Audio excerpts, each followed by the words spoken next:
South Africa A and India A are still going strong, and the game is getting quite exciting as we reach the final day of this match. It looked like India A were right on top of this particular game throughout this particular game, and the game kind of turned around thanks to excellent bowling performance from South Africa, particularly Lutho Sipamla and Marco Jansen putting on a good show with the ball, and eventually bowling India A out for 276 after the Proteas, of course, scored 268. South Africa are currently 196 for one. And thanks to Zubayr, Hamza, and Sarel Irvia, who have really put on a great performance with the bat. Sarel Irvia backing up, obviously, his performance in matches prior and actually getting an opportunity to do so. He obviously is backing up his performance in the first innings as well. After scoring 75 in the first innings, he's now got in the second innings, he is now unbeaten on 85. So test call up, looking like a very good move from this particular point of view, from Sarel Irvi's point of view. But Zubayr Hamza finally coming to the party in this particular match with a 78 not out of 117 balls. He smashed 11 fours and some great fours, particularly down the ground in this particular match. So a good batting performance from him, a good bowling performance from Lutho Sipamla, a good bowling performance from Marco Jansen too. We're going to be discussing all of this on the show today. We're also going to be speaking about India's test squad that was announced. I've got a graphic with the names, and I'm interested to see what a teacher has to say about it because, my guy, he has to give me his insight on that, and we have to really talk about what he has to say on that. But before we get going, before we get started, you guys have to subscribe to Cricket Fanatics Magazine monthly. You'll get all your insight and exclusive interviews and some special pieces from our writers. It's 100% free every single month, including all back issues that you can read straight away once you subscribe. So go ahead and subscribe right away. The link is in the description. The super chats are on, so guys, get involved with the super chat. And if you want your questions to be read out on the show, get involved in the super chat. Also, subscribe to this channel, click that notification bell for all future videos as well, and share this with all your friends and family. Let's get straight into today's video.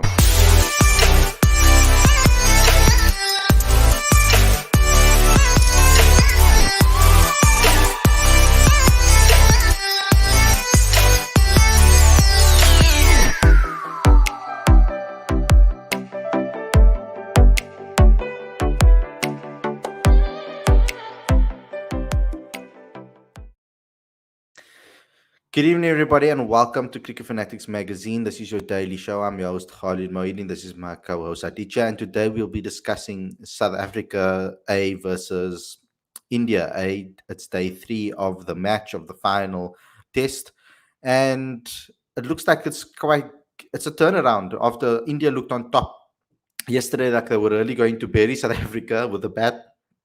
But unfortunately, that didn't happen, and South Africa are now in a better position than what it seems. I mean, we were looking at this particular game and hoping that our players step up and show what they are capable of, and they're doing so.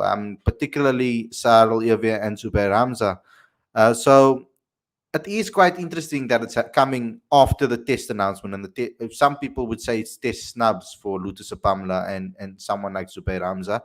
But for me, if I'm looking at it, I mean, yes, I would love to see Zubayr Hamza in the test squad, but I don't think that his numbers in the 4-day arena recently has been good enough to be one of the guys that are in contention. But Lutho Sipamla, yes, I feel that he's hard done by. I think he should have replaced a guy like maybe Bjorn Hendricks, who hasn't necessarily put up the numbers like someone like Lutho has done in domestic scene. But that's just my personal opinion, not the views of Cricket Fanatics Magazine.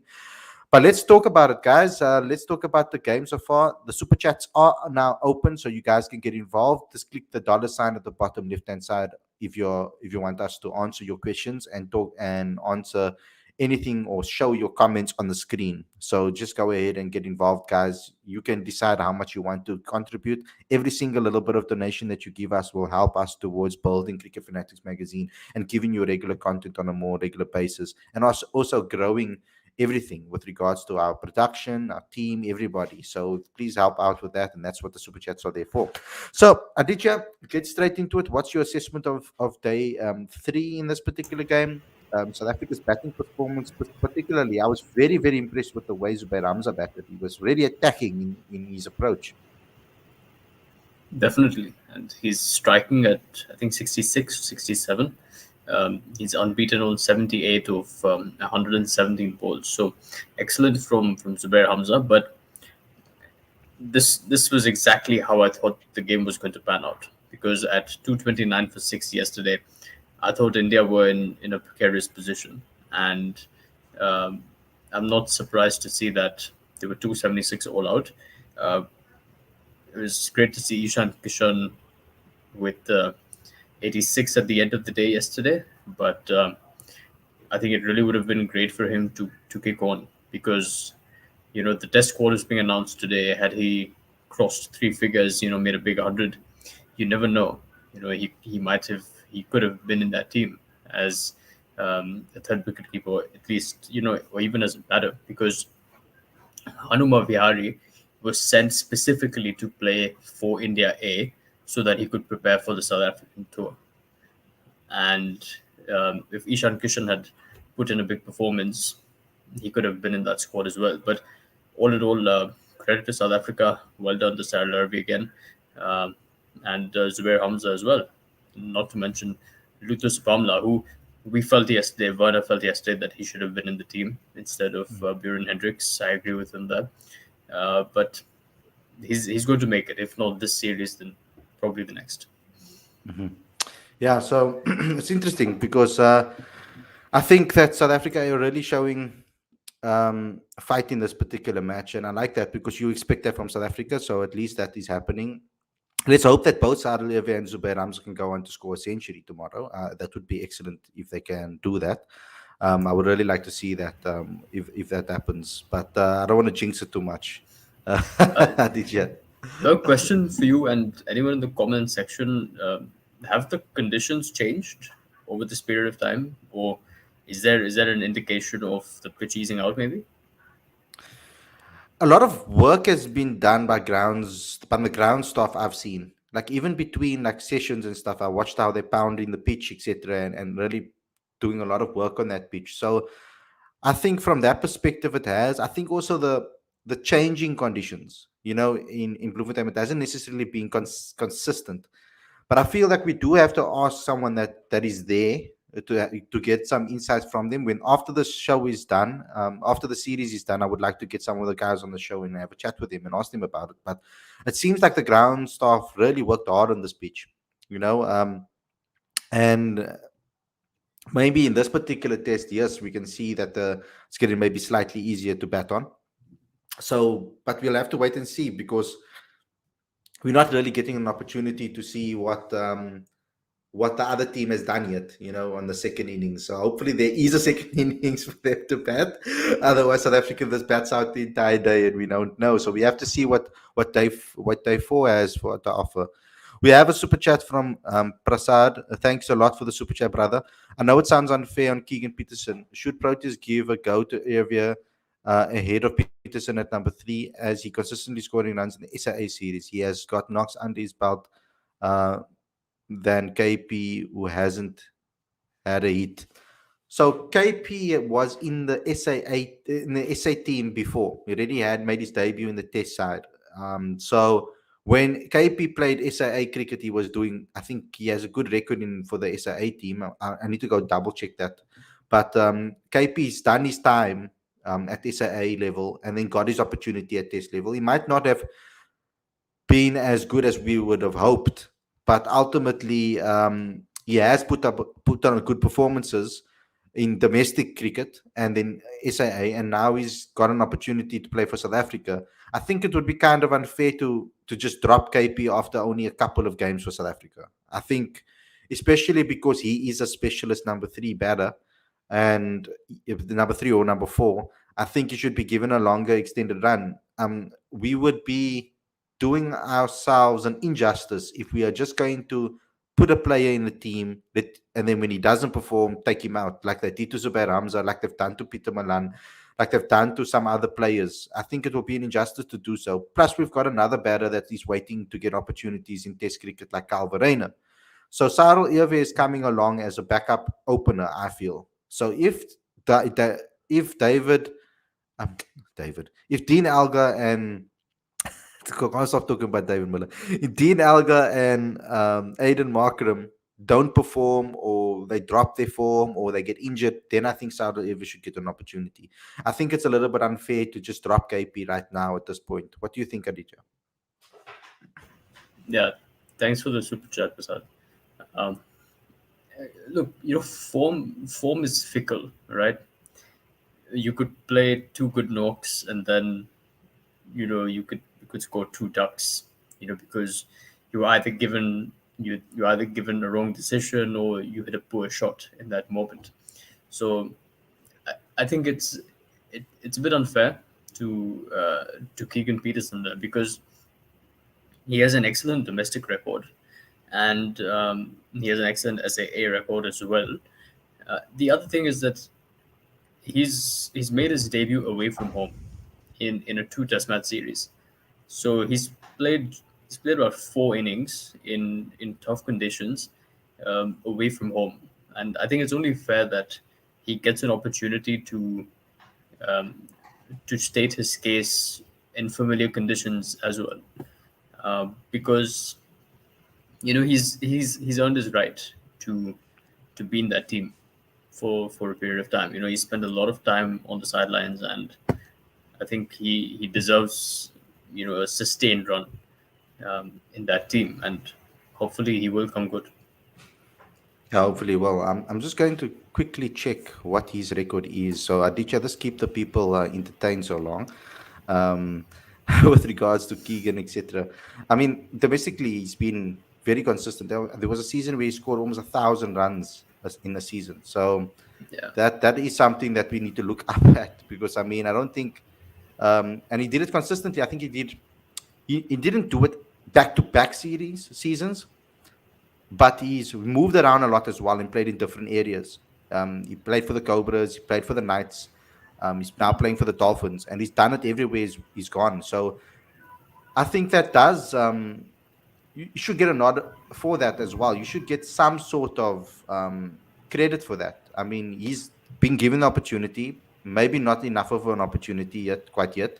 And we want to have an opportunity. We want to give all our players an opportunity. Just to drop them after they didn't have a couple of good performances is a bit unfair. I think yeah, if other players have gotten a prolonged chance to perform, or a yeah. prolonged chance to play in a match, and when they're doing badly, then so should Keegan. I think like I want to be consistent here. I think Zubair Hamza was very hard done by with regards to the way he got dropped from the team, because I feel like he played well, and then he played well, actually got himself a half century ready for the test team, and yet he was dropped. So yes, currently there's there's maybe not enough evidence in recent times for us to say that Zubayr should get his place back.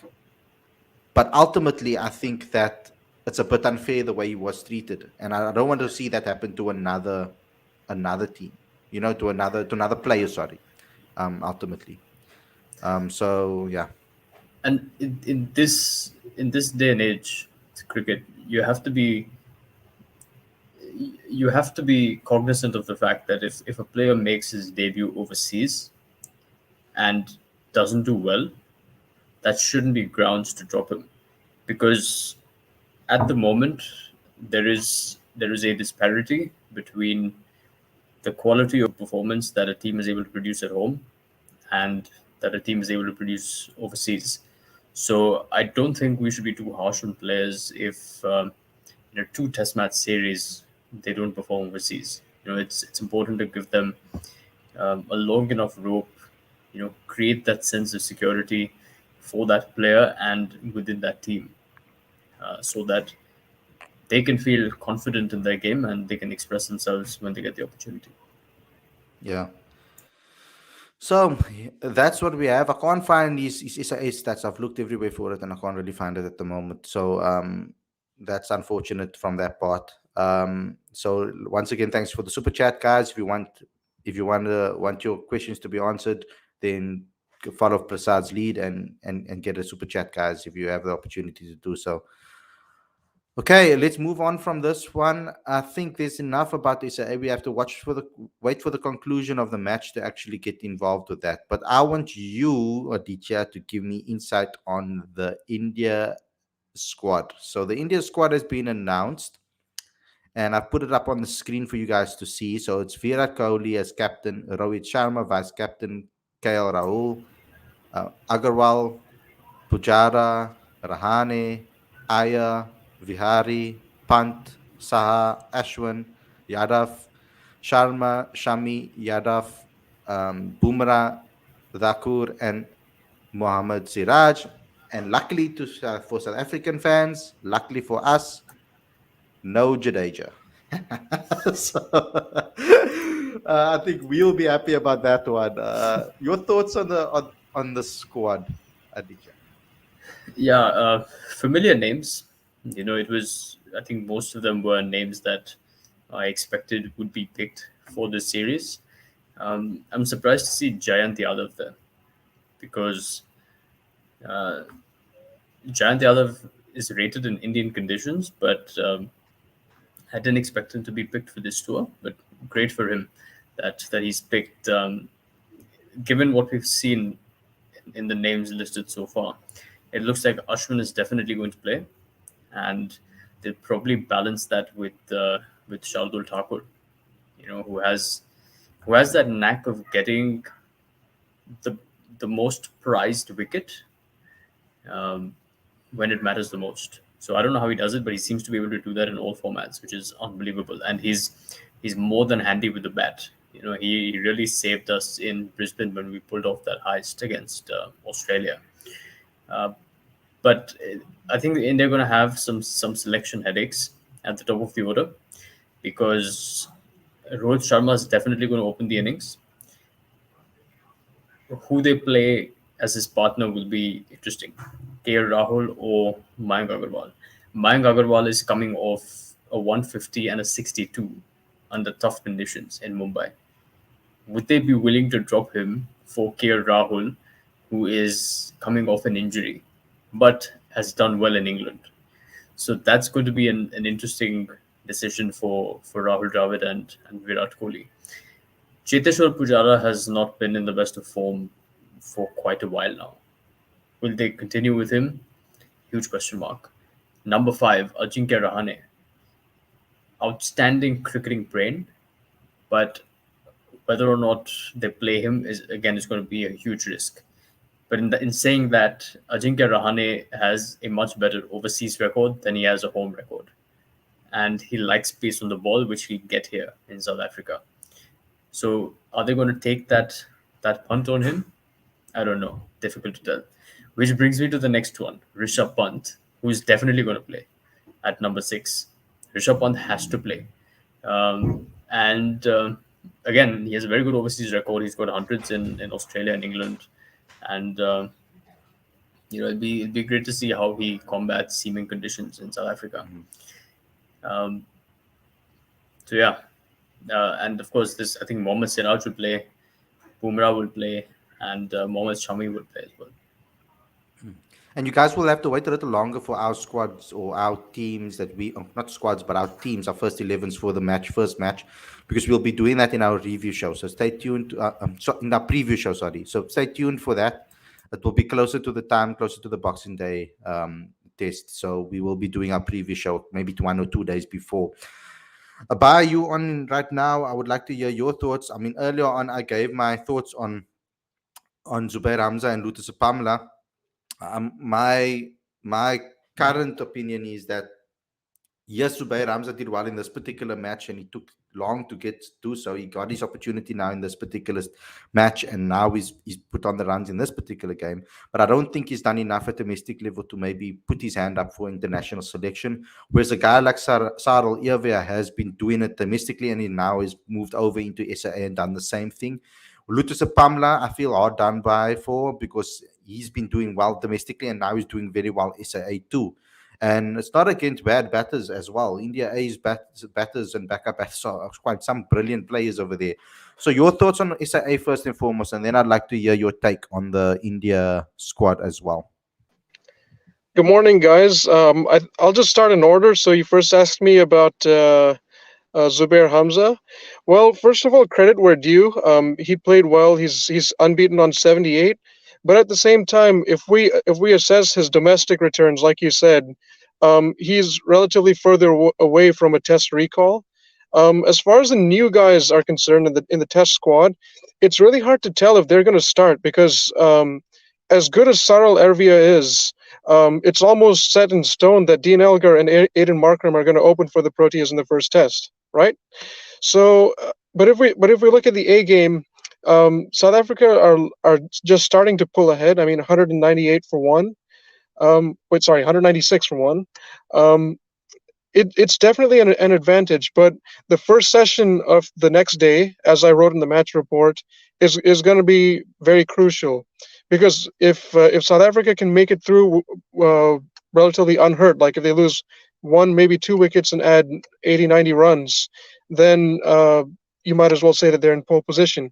On the other hand, if India end up picking up key wickets, then the game's back in the balance. So anything can happen. And looking at the quality of India's bowlers, don't be surprised if they don't make a comeback. But with that said, if we look at the Test squad, I think we've got all bases covered. Fast bowlers, spinners, all rounders. And if we look at the India squad, as much as Jadeja's injury could be an advantage to South Africa, I'm still feeling a little bit wary, because remember when India visited Australia, they won the last two games in the absence of so many of their key players, and especially when they have these players absent, it could work in their favor because fans have lower expectations, and that those lower expectations could serve as a motivating factor. Yeah, so that's excellent comments over there, guys, and I really enjoyed your take on that.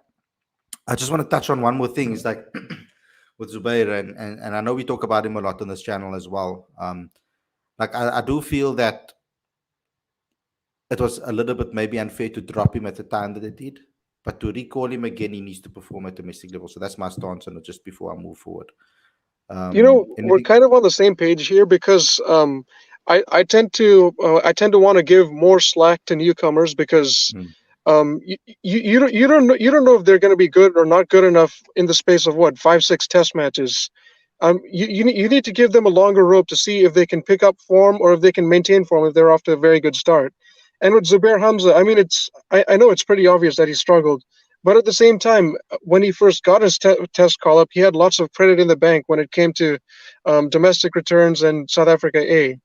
I mean, it's good to see him play the ODI against Netherlands. He scored 56 there, but I really hope he can pick up some more form domestically, because at the moment we're still in the process of finding more and more young batters, because there's still lots of work to be done to fill the void of, let's say, Hashim Amla, Faf du Plessis, Jacques Callis, and so on. I think it's a big series as well for someone like Temba Bavuma. He needs to perform now, and he needs to score big. I don't know what the approach is going to be with him. I believe that if they're going to stick with him, because it's Mark Boucher's decision to stick with him and the selectors in Test cricket, where he hasn't necessarily been what we thought he has, even though he has 15 50s to his name and only one century. You would hope that he would have done a lot better in Test cricket and converted when he had opportunities, which he didn't do. A lot of those 50s he could have converted. He's been out in the 80s, 90s, 60s, and not kicked on and gotten those centuries. Yes, he might have pulled South Africa out of difficult times, and I think we need to look at that cricket decision from a cricketing perspective, because he's scored runs when South Africa most needed him, but when in other times, because of his inconsistency, it actually costed South Africa too. So there's both when you look at Bavuma, and they need to decide what they're gonna do with Bavuma, because there are a lot of batters, especially players of color, that are knocking on the door behind him. We've got Tony DeZorzi, Zubayr Hamza, Jason Smith. There's so many. Ayat Kamani is doing well at domestic level. We've got Kashile? Yanaman Malan doing well at domestic level now in 4-day cricket. Kashile is doing well. There's so many players that are doing well, younger players that are doing well, that are knocking on the door. So he really needs to step up or move on. It's one or the other. I think we need to be ruthless right now at this particular time when we are building a squad, because especially when we have a lot of good young talent, we're never going to know what they are capable of unless we give them opportunities, particularly in SIA as well. With Timber, I think he needs to follow Kevin Peterson's motto. If cricket is a team game played by 11 individuals, if one individual does well, it benefits the team. So sometimes I think for the sake of the team, you have to be a little bit selfish and grind out a period to ensure that you get a big score for yourself. Because if Temba Bavuma scores 150, it helps the team. 100%. I agree. Abai, you wanted to say something? Yeah, so especially when this team is still in the transition phase, right? There's still lots of unanswered questions. Whenever it comes to newcomers, you've got to actively find a way to see how you can fit them in the 11. You can't wait for players to get injured and then say, "Oh, here's a chance for this guy," because going forward, you won't really have a well-defined long-term solution. That's what I wanted to add. Mm-hmm. No, excellent points over there. Thank you, Abai. Okay, let's move on from this. I want to speak about one more thing that has happened. I mean, I got up 2 a.m. I think it was peer pressure from our live chat, because people were like, "Hey guys, are you gonna wake up 2 a.m. to go watch the Ashes?" Well, I got baited into it, guys, and I waited up and watched it. so I'm sorry if I make a couple of mistakes and I'm a little bit like a zombie, but wasn't necessarily something to, if you're an England supporter, it's not necessarily something that to wake up for. I'm not a big Australia fan, so I don't like to see Australia do well. So to see them to see them bowl the way they were, like, and look so lethal, it was just wow. Someone like Rory Burns needs to look at himself though, like that stance of, I know that maybe I don't want to be that guy to say it again or be that guy to criticize him, but sooner or later people are going to work out that his stance is actually a liability for himself, because I mean there's no way a ball like that should have troubled a normal batter that is just standing there. First delivery, just bang out, a Stark celebrating. I was literally about to say that. I'm not even joking. I was literally about to say that. No, that's excellent.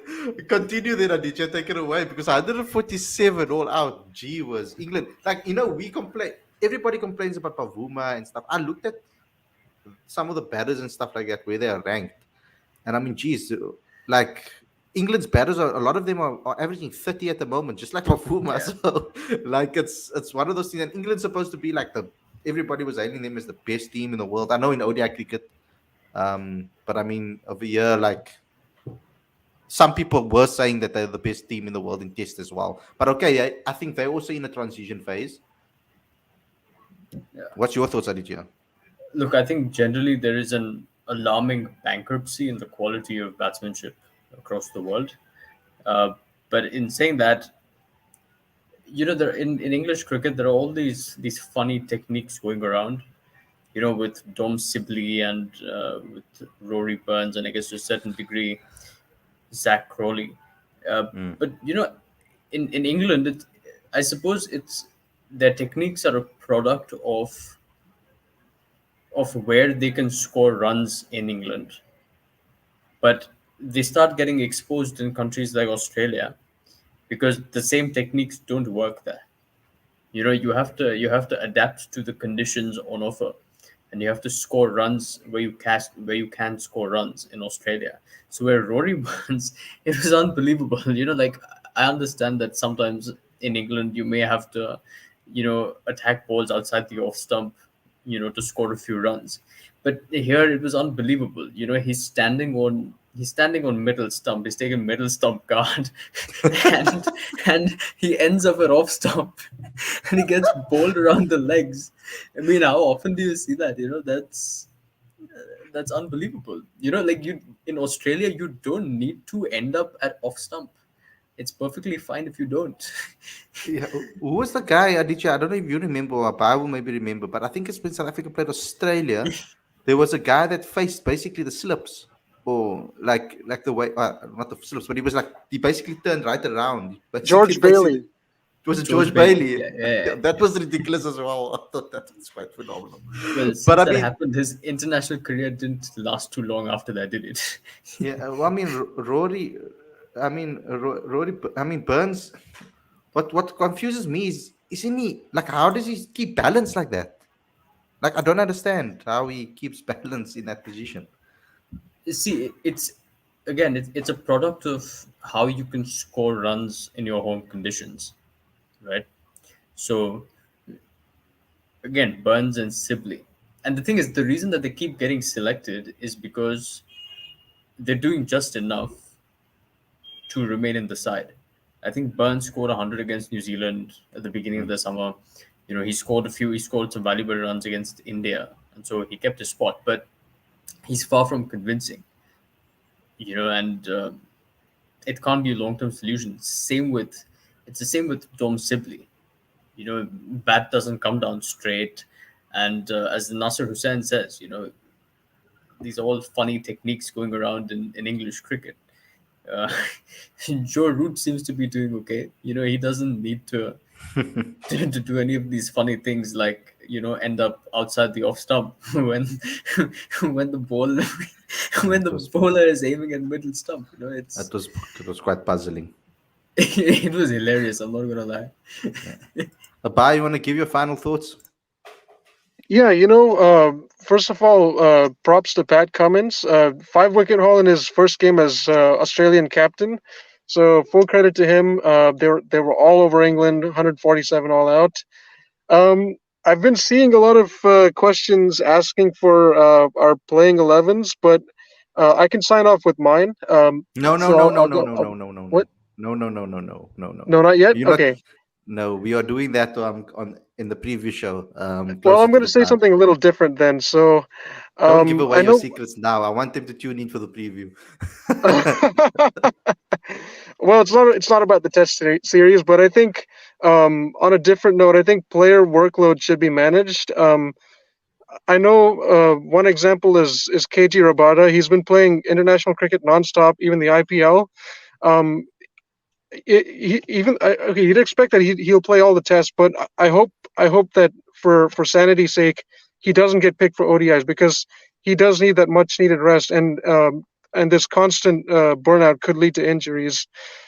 He is one of my favorite South African bowlers, and I hope he gets managed well going forward. But other than that, looking forward to the preview show. It was great to be here. And finally, I know I've got camera issues. I'm going to fix that next time. Promise. Yeah, Take care, everyone. this is fine, Abhay. If you can tune in like this with your camera off until you get it sorted, I'm fine with that. There'll be a lot of more shows that I hope that you come on this week. For sure. Don't. There's if I post it in the group, you come on. You're allowed to come on. That's the reason I posted All right. there. Cool. All right. Good night, Awesome, Abhay. guys. See you, bro. Okay, Aditya, let's just sign off with a couple of some questions at the end. So, guys, I still want to give you guys. I can't now read everybody's because Prasad actually paid for a super chat. So, if you guys want to follow his lead, then you need to do that. But Werner is as you know, he's a Patreon, so he pays every month. So, like, I have to ask his questions. So, Aditya, what do you think of Rohit Sharma being announced as the new ODI captain as well? So, guys, if you want to become a Patreon, you'll get special treatment when it comes to our live streams. So if you want to get involved with our Patreon account, you can do so. I'm going to put the thing on across the banner so you guys can type it in right now so that you don't forget it. I'll let the banner stay on the screen. You'll get special treatment with regards to asking questions, etc. We will, if we get enough patrons, we'll be doing private shows. We'll also be opening up the membership on YouTube very soon. We're working towards that. If you guys can get us to 3,000 subscribers, we'll be opening up the membership account on YouTube. You can subscribe on YouTube and become a member. And that way we will do private shows just to the members, so nobody else will get to see those ones, only the ones on members. We'll have a lot of different types of tiers, etc., according to that. But I'll obviously explain it all closer to the time. If you want to become a patron, like Werner is, then you can go ahead, and that's the link at the bottom of the screen. But let's continue. Aditya, you can answer this question because he's obviously asked you directly. He doesn't care about me today, Werner. It was inevitable, and it was the logical move to make, because if you're going that split captaincy route, Virat Kohli is a wonderful Test captain, and he wanted to relinquish the T20 captaincy, so it only made sense to ensure that Rohit Sharma can take care of white ball captaincy, and Virat Kohli can look after Test captaincy. India typically have been India have been reluctant to employ that split captaincy model. Um, Although they have done it for short periods of time, but typically I think India tends to prefer one captain for all formats. Um, so let's see how it goes. But in saying that, I think Rohit Sharma is an outstanding tactician. Um, he understands people well. We know that a lot of the younger players coming into the team love him, and it's great. I think India's chances of winning the 2022 T20 World Cup and 2023 50 over World Cup just went like 70% higher. Wait, I see a stranger in the comments. I see a stranger in the comments. Who's this guy? I don't know who this guy is. I haven't seen this guy in a long time. Arshid, hey, my friend, how are you doing? He says, I don't know why, but I've got a hunch that Cody's retirement from limited overs can come anytime soon. Don't be surprised if he does that. I want to know your thoughts on that, Aditya. We have an excellent feature on cricketfanaticsmag.com as well from Aditya. I mean, from not Aditya, sorry, from Ongama. We spoke to the former Proteus analyst, Prasad, P Dog. So Prasanna. he's Prasanna, yeah. So he's Prasad is our super chat guy. So oops, Prasanna. He spoke to our he spoke to our the former an analyst. This is the 2 a.m. Ashes fault. I'm just telling you guys all my mistakes. It's the Ashes. It's the Australians' fault. So when it comes to he's speaking about, I think he said the 71st century. He thinks that it will come in South Africa for Kohli. He says that it's almost like the right time. It's been set up for that. That's what he believes. So go ahead and read that feature. He gives some excellent insight into the India series and what he thinks will happen and how South Africa managed to beat them in the past at home and what their mindset was like with the stats and everything. So go ahead and check that out. Aditya, you want to answer this one, please? No, I don't. In fact, I don't think he's going to retire from limited overs cricket. In fact, if anything, I think relinquishing the captaincy is going to prolong his international career. So no, I don't think he's going to retire from limited overs cricket. Players like Kohli, it's an interesting case because the intensity with which he plays, not to mention that he's played virtually every single series since his debut in 2009. So I think for a decade he's played the most number of days of cricket, of professional cricket. And to do that for a decade at the intensity that he plays is not easy. So at some point With that pressure as combine, well. with that pressure, and you combine that with biobubble environments, it's very hard. And I can tell you this from experience because Kohli is originally from Delhi and he's now moved to Mumbai. So when he goes to a restaurant, if he chooses to go to a restaurant, he can't just decide at 7 in the evening that let's go to a restaurant at 8. It doesn't work like that. If he Of course, wants to go, he has to plan. He has to plan it a long time in advance, coordinate it with his security team, coordinate it with the restaurant security team, enter through the kitchen or a fire exit, exit through the kitchen or the fire exit, and ensure that there is a corner table where no one can see that Virat and his wife are there. To live Mm. like that, to live like that for a For the decade rest of is his life. No, but for it's the rest of very, his life, it's going to be like that. pretty much, yeah. Like Yeah.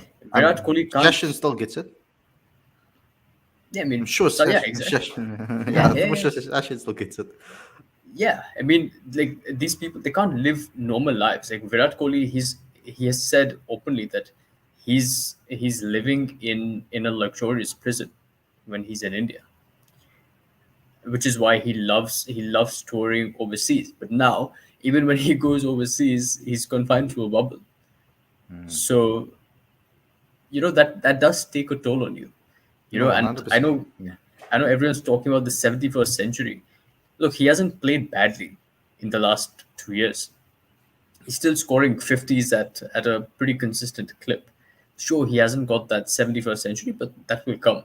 At some stage, we also have to look at, what the player is going through mentally. It's not easy. Mm. The pressure on him is unbelievable. Yeah. And it's just too difficult for him to live in these biobubble Mm. environments. But that's why South Africa, that's why so many celebrities, so many sports people, so many guys like coming to South Africa because, at least this is my opinion on it. South Africa has such a diverse culture, a diverse amount of diverse people in this country with different interests, different sports that people love. That when celebrities come here and when cricketers come down here, they can ordinarily just go anywhere because they're not easily recognized when it comes to that. So it's one of those things that where you're looking at it, that's why they love coming to South Africa so much because they get to be a little bit more freer here. Because I've seen it myself in certain situations. I mean, unless you're just Justin Bieber and you're like a complete world super pop star that everybody knows. I mean, you generally are okay over here, unless because people are kind of in their own world. And if you go to the right areas in the right places, generally speaking, you're okay to be able to do so. I remember, like, for example, I know cricket is not as popular in South Africa as we hope it would be.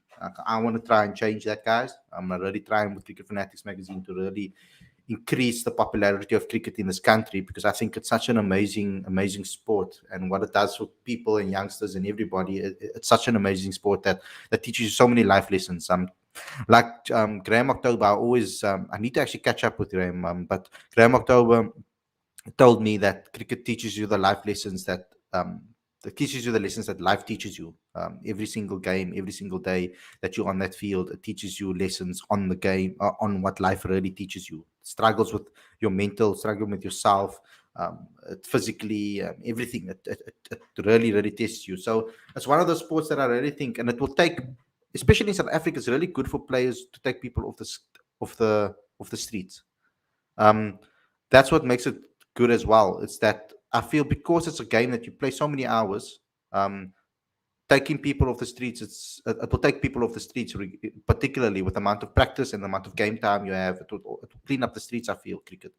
Although a lot of us start in the streets playing cricket, but yeah, there's a story that I wanted to give you. Is that there's a place in Sea Point called Moja Market, and I went down there one day with a couple of our friends, and Chris Morris is a well-known, world-renowned cricketer. If he goes to India and he walks in the streets, he'll be swamped.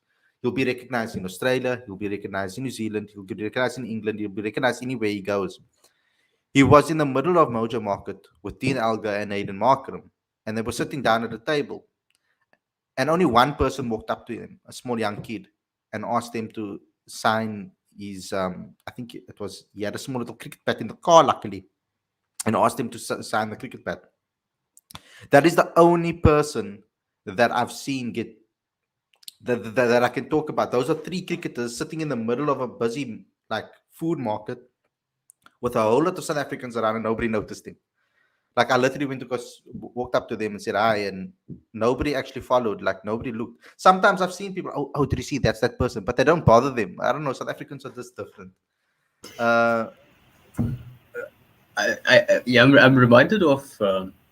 I'm reminded of a story of the circumstances in which Virat Kohli and his uh, his celebrity wife Anushka Sharma gave birth to their first child.